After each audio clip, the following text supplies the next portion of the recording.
Shalom anak-anak hebat. Bagaimana kabar kalian hari ini? Dahsyat, luar biasa. Yes, Yesus.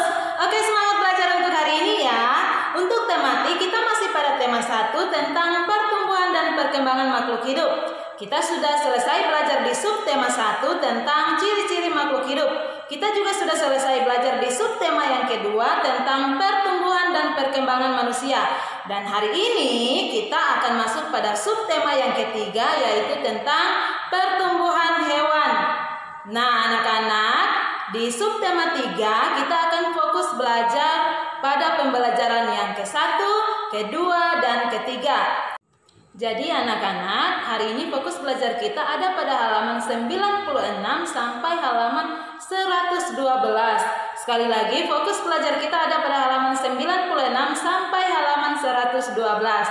Nah, sekarang anak-anak, Miss Rani minta semua perhatikan buku tematik 3A, halaman 96. Sekali lagi perhatikan halaman 96. Sudah dapat?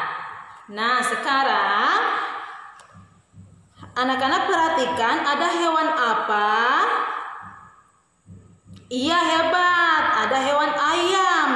Nah, apakah anak-anak sudah tahu proses pertumbuhan pada ayam? Nah, jika ada yang belum tahu, mari simak penjelasan Miss Rani tentang proses pertumbuhan pada ayam. Setelah telur menetas menjadi anak ayam, nah disinilah awal tahapan pertumbuhan pada ayam. Anak ayam masih memiliki ukuran tubuh yang sangat kecil. Bulu-bulu di tubuhnya juga masih halus dan belum memiliki ekor. Di bagian kepalanya juga belum tumbuh jengger. Nah, seperti manusia, ayam juga memerlukan makanan dan minuman untuk proses pertumbuhan, agar ukuran tubuhnya pun bertambah besar sampai menjadi dewasa. Nah, setelah menjadi ayam dewasa, bagian ekor dan jenggernya juga akan bertumbuh, bulu-bulunya juga akan membesar dan agak kasar. Ayam merupakan salah satu contoh hewan dalam kelompok Aves, dalam bahasa ilmiah yang artinya burung. Nah, adapun ciri-ciri hewan yang termasuk dalam kelompok Aves adalah sebagai berikut. Yang pertama, tubuhnya tertutup bulu. Yang kedua, mulutnya disebut sebagai paruh. Yang ketiga, memiliki 2 kaki. Yang keempat, bernapas dengan menggunakan paru-paru. Dan yang kelima, berkembang biak dengan cara bertelur.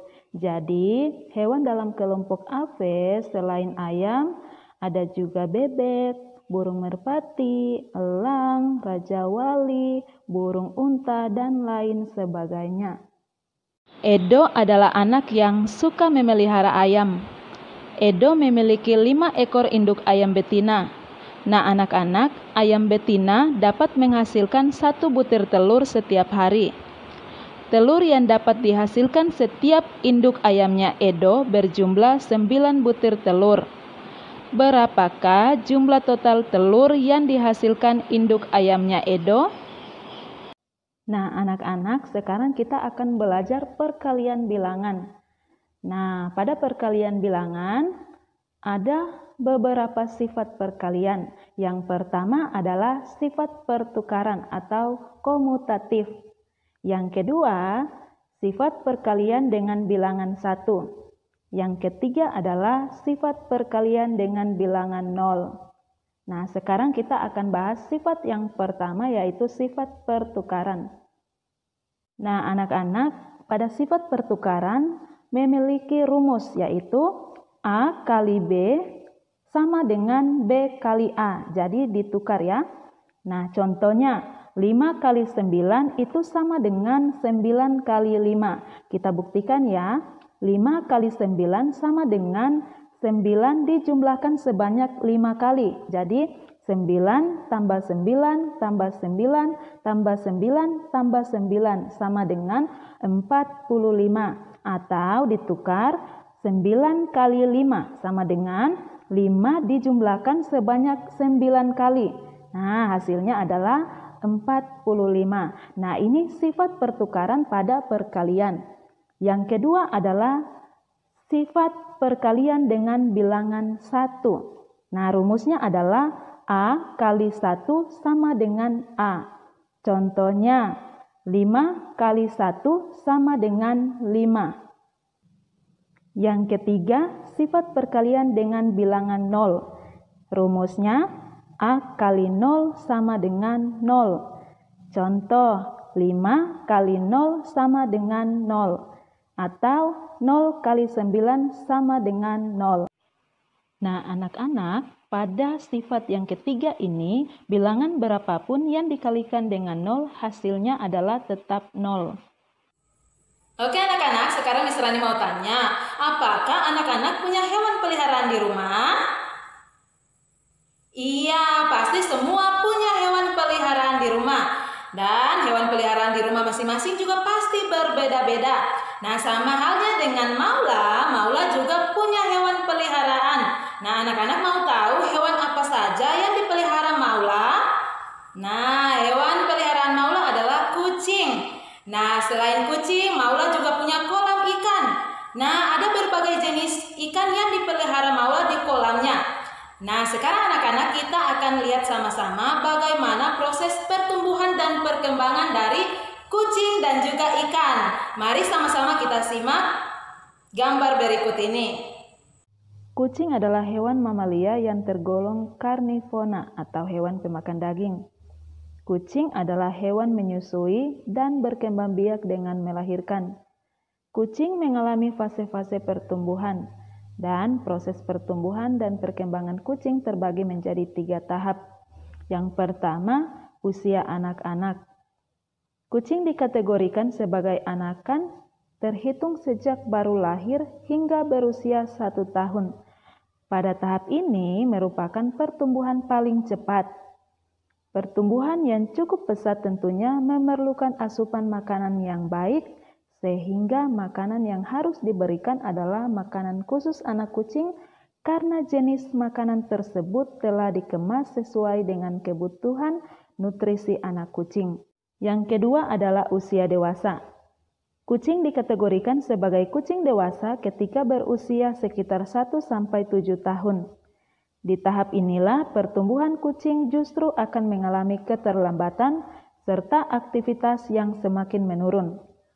Kucing harus diberikan asupan makanan yang bergizi karena kucing selalu melakukan latihan agar tetap sehat. Pada usia dewasa ini sering disebut tahap perawatan karena pada tahap ini benar-benar diperlukan pemeliharaan dan perawatan. Dan yang ketiga adalah usia tua. Kucing mencapai tahap ini apabila telah menginjak usia sekitar 8-10 tahun. Kucing yang semakin tua juga rentan terhadap segala macam penyakit. Untuk mengetahui gejala penyakit awal yang selalu menyerang daya tahan tubuh, sebaiknya pemilik rajin melakukan konsultasi ke dokter hewan minimal 2 kali dalam 1 tahun. Berikut adalah proses pertumbuhan dan perkembangan ikan patin. Patin merupakan salah satu jenis kelompok ikan. Patin adalah ikan pemakan segala. Dapat makan hewan dan juga tumbuhan. Di alam, patin memakan ikan-ikan kecil, cacing, detritus, serangga, biji-bijian, potongan daun tumbuh-tumbuhan, rumput-rumputan, udang kecil, dan juga siput. Dalam pemeliharaannya, patin dapat memakan pakan buatan berupa pelet. Larva dan benih patin memakan plankton. Larva patin yang baru memulai memangsa pakan dari luar setelah cadangan makanan berupa kuning telurnya habis. Ikan patin melewati 6 fase, yaitu telur, larva, benih, konsumsi, calon induk, dan yang terakhir adalah induk. Oke anak-anak hebat, demikian materi kita hari ini. Tetap semangat belajar di rumah, tetap jaga kesehatan. Tuhan Yesus memberkati.